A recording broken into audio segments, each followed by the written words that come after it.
दोस्तों, आपने सुना होगा कि दिल्ली से सटे उत्तर प्रदेश के नोएडा में अधिकारियों ने वहां चल रहे एक ओल्ड एज होम पर छापा मारकर कोई 3 दर्जन सीनियर सिटीजन्स का रेस्क्यू किया, जो वहां बेहद अमानवीय हालतों में रह रहे थे।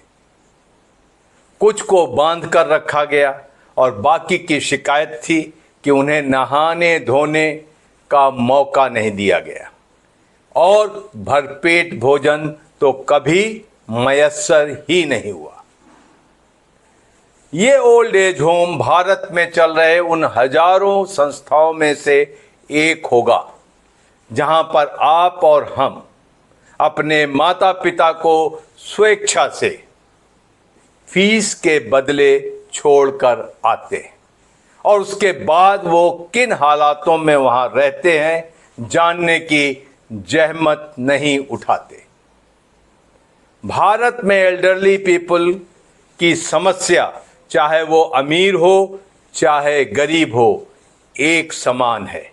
यहाँ पर पैसा ज़्यादा मदद नहीं करता।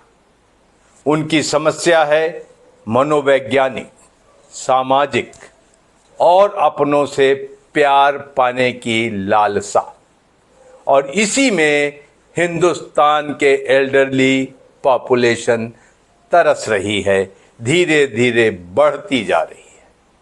समय समय पर लोगों ने सरकार को चेताया है कि भारत में एक एज बॉम्ब फटने वाला है, क्योंकि भारत के अंदर ओल्ड एज पॉपुलेशन बढ़ रही है।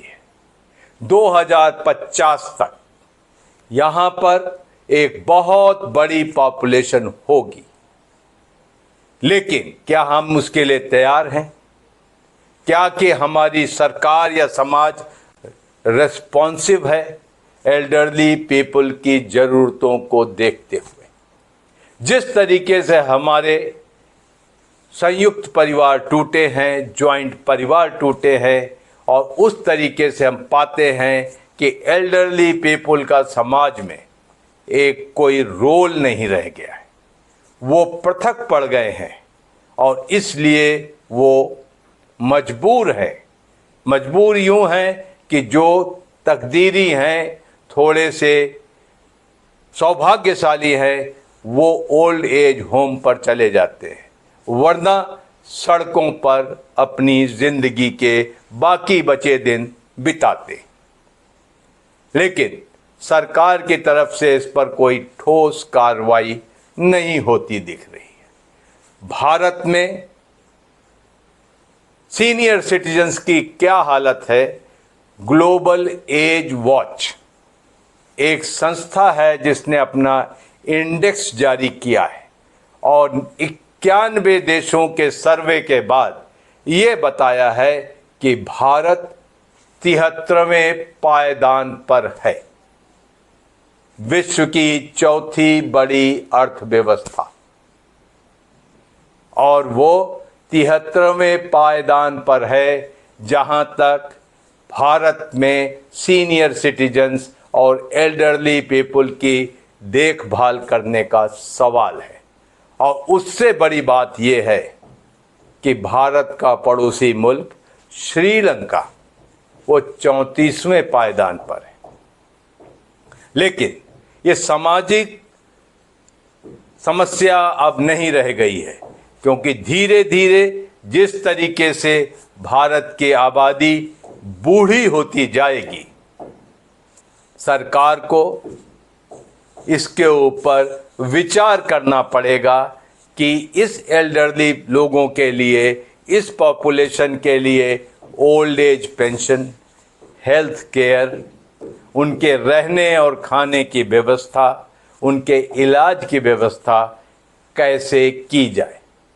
लेकिन इस पर कोई ठोस कार्रवाई होती हुई नहीं दिख रही। ये वाकई में एक बहुत ही पैराडॉक्स होगा कि हम ना तो यूथ डिविडेंड को भुना पाए और ना ही हम अपने एल्डरली पॉपुलेशन को ठीक से रख पाए। आपको आश्चर्य नहीं होना चाहिए कि 2050 तक आप और हम में से बहुत सारे इन्हीं ओल्ड एज होम के आश्रित होंगे, रेजिडेंट होंगे, इनमेट्स होंगे। तो अभी भी वक्त है कि हम इस समस्या के लिए कोई ठोस निदान ढूंढें। भारत में वाकई एल्डरली लोगों की, वृद्ध लोगों की बड़ी भारी समस्या है और किसी के पास वक्त नहीं है इस समस्या पर बात करने के लिए, विचार करने के लिए और कार्य करने के लिए।